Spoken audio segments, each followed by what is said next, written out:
Hello friends, GS study with Sanjeev sir YouTube channel पर आपका हार्दिक अभिनंदन है। आज आप सबों के बीच में बहुत कमेंट आ रहा था, ठीक है, कि सर आप ऑनलाइन पढ़ाना क्यों बंद कर दिए। तो उसी के रिगार्डिंग में आया हूँ। अभी आप लोग का पीजीटी और टीजीटी में बहुत समय है, ठीक है, ज़्यादा समय तो नहीं कहेंगे, लेकिन जो भी है रिवीजन के पर्पज़ से बहुत ज़्यादा है। तो बिना समय गंवाए हुए कुछ इंपॉर्टेंट क्वेश्चन को लेकर के आप सबों के बीच आए हैं।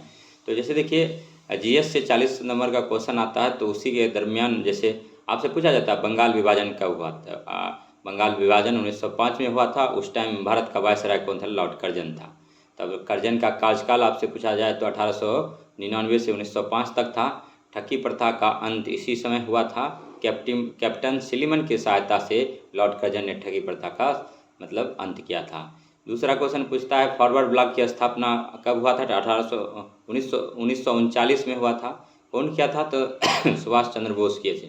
दूसरा क्वेश्चन पूछता है यंग इंडिया किसका पत्रिका है? तो महात्मा गांधी का है। फिनिक्स आश्रम की स्थापना कौन किया था? डरबन में, तो महात्मा गांधी ने किए थे। चंपारण सत्याग्रह कब हुआ था? तो 1917 में हुआ था। ठीक है, कुछ आज इंपॉर्टेंट क्वेश्चन करेंगे और आप लोग सुनते रहिए। क्लास काफ़ी हेल्पफुल रहेगा, ठीक है। और मेरा ऑफ क्लास चल रहा है, ठीक है। ऑफ क्लास में हमारे पास जो बच्चे हैं, हिस्ट्री का है पीजीटी हिस्ट्री, उसके बाद फिर पॉलिटिकल साइंस का है पीजीटी, और उसके बाद फिर साइंस का है फिजिक्स केमिस्ट्री बायोलॉजी, यानी साइंस सब्जेक्ट का कल टीजीटी पोस्ट के लिए 9th-10th के लिए है। और तो इसके लिए जो मार्केट में प्रैक्टिस सेट है, प्रैक्टिस सेट के अलावा आपको एनसीईआरटी और एससीईआरटी बुक का गहन अध्ययन करना पड़ता है। तो उसका हम लाइन बाय लाइन अध्ययन करवाते हैं। तो अब आते हैं क्वेश्चन पर कि जीएस में जो क्वेश्चन पूछता है कि दूध की शुद्धता किस में मापते हैं? तो लैक्टोमीटर से मापते हैं। और दूध में प्रोटीन जो होता है केसिन होता है। गाय का दूध पीलापन जो होता है क्यों होता है? तो कैरोटीन के कारण होता है। अब आलू का हम लोग क्या खाते हैं? तना खाते हैं। पिछली बार एग्जाम में आपसे पूछा गया था कि लीची का कौन सा पार्ट खाते हैं? तो लीची का एरिल खाते हैं। उसी जगह आपसे पूछा जा सकता है कि गंगा डॉल्फिन जो है, डॉल्फिन डे कब मनाते हैं? 5 अक्टूबर को मनाते हैं, ठीक है। उसके बाद फिर 22 मार्च को क्या मनाते हैं? बिहार जल दिवस मनाते हैं। और बिहार 22 मार्च को बिहार दिवस भी मनाते हैं। और नेक्स्ट क्वेश्चन आते हैं कि 1973 में टाइगर प्रोजेक्ट चलाया गया था। लाइन प्रोजेक्ट कब चलाया गया था?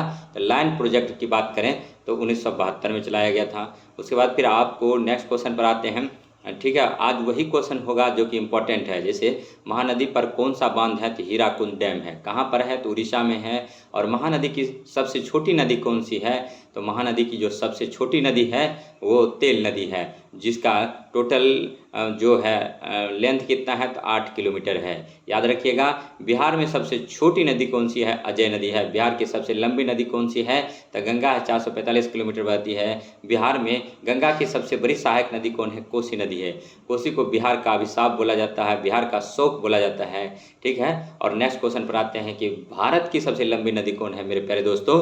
तो भारत की सबसे लंबी नदी की बात करें तो गंगा है। गंगा का लेंथ कितना है? 2525 किलोमीटर है। और बिहार का क्षेत्रफल कितना है? 94,163 वर्ग किलोमीटर है। भारत का क्षेत्रफल कितना है? तो 32,87,263 वर्ग किलोमीटर है।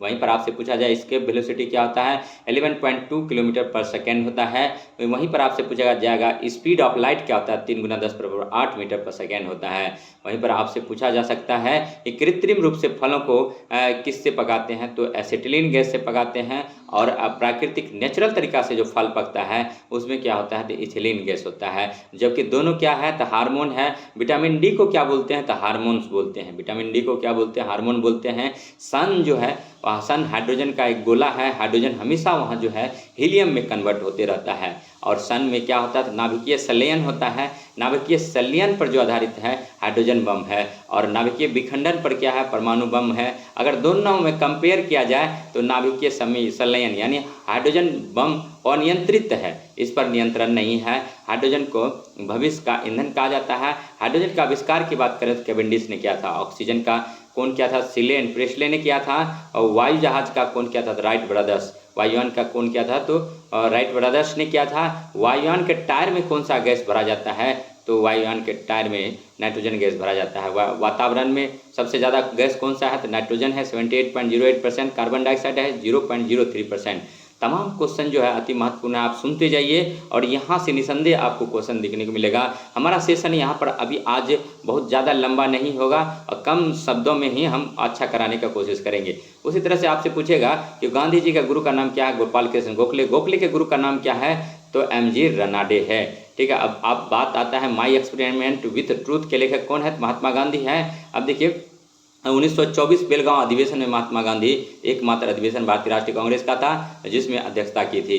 इसके बाद अगर बात करें तो 1917 में एनी बेसेंट ने किया था और 1925 में सरोजिनी नायडू की थी। सरोजिनी नायडू जो है, ठीक है, भारत की प्रथम महिला राज्यपाल बनी थी और भारत की पहली महिला मुख्यमंत्री की बात करें तो सुचित्रा कृपलानी थी, उत्तर प्रदेश में बनी थी। तो उत्तर प्रदेश में जो है, ठीक है, मतलब कितना जिला है, 75 जिला है। उत्तर प्रदेश में विधानसभा सीट कितना है, 403 है। उत्तर प्रदेश में लोकसभा सीट कितना है, 80 है। तो उसी तरह से बिहार के संदर्भ में अगर देखेंगे तो बिहार में लोकसभा सीट 40 है, बिहार में जिला कितना है, 38 है। और बिहार में आपसे पूछा जाएगा राज्यसभा सीट कितना है, तो 16 है। और बिहार में विधान परिषद सीट कितना है, 75 है। और बिहार में, ठीक है, आपसे पूछा जाएगा, ठीक है, विधानसभा सीट, तो विधानसभा सीट 243 है और राज्यसभा सीट 16 है और लोकसभा सीट बिहार में कितना है, तो 40 है। बिहार का लास्ट का जिला कौन सा है, अरवल है। बिहार में सबसे ज़्यादा वर्षा की बात करें तो किशनगंज में होता है। चाय की खेती बिहार में कहाँ होता है, किशनगंज में होता है।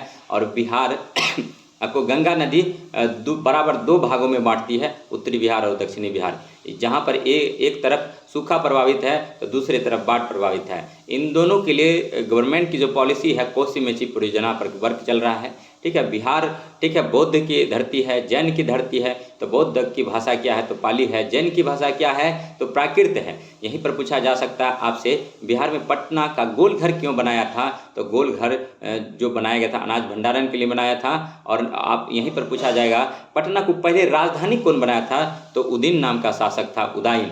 ठीक है, उसी तरह से आपसे पूछा जाता है 6ठी शताब्दी में 16 महाजनपद था। उस 16 महाजनपद में बिहार में कुल कितने महाजनपद थे, तो 3। उसमें सबसे बड़ा महाजनपद कौन था, मगध। मगध के क्षेत्र में कौन आता था, पटना और गया का क्षेत्र आता था।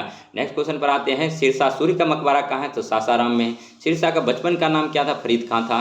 ठीक है, उसके बाद फिर सिख धर्म का जो 10वें गुरु थे गुरु गोविंद सिंह का जन्म भी पटना साहिब में हुआ था। ये तमाम क्वेश्चन जो है, और भी कई क्वेश्चन है, दूसरा सेशन लेकर आएंगे। तो आज यहीं पर रखते हैं। ठीक है, फिर मिलेंगे क्योंकि वीडियो लंबा हो जाएगा। बस हम यही चाहते हैं, टीजीटी पीजीटी का जो भी तैयारी करते हैं करते रहिए और निसंदेह आपका निकलेगा।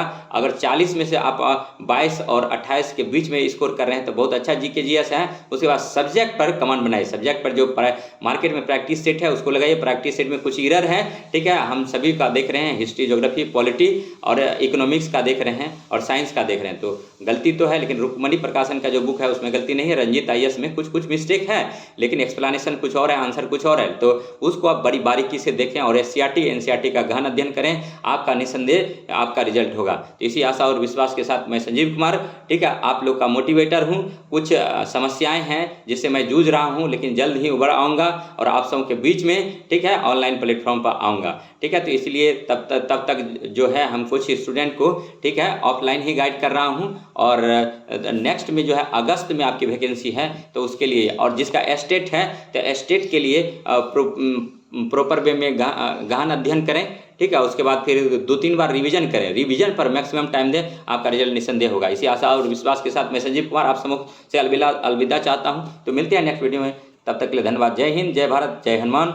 ठीक है, चलते नेक्स्ट मिलते हैं। जय श्री राम।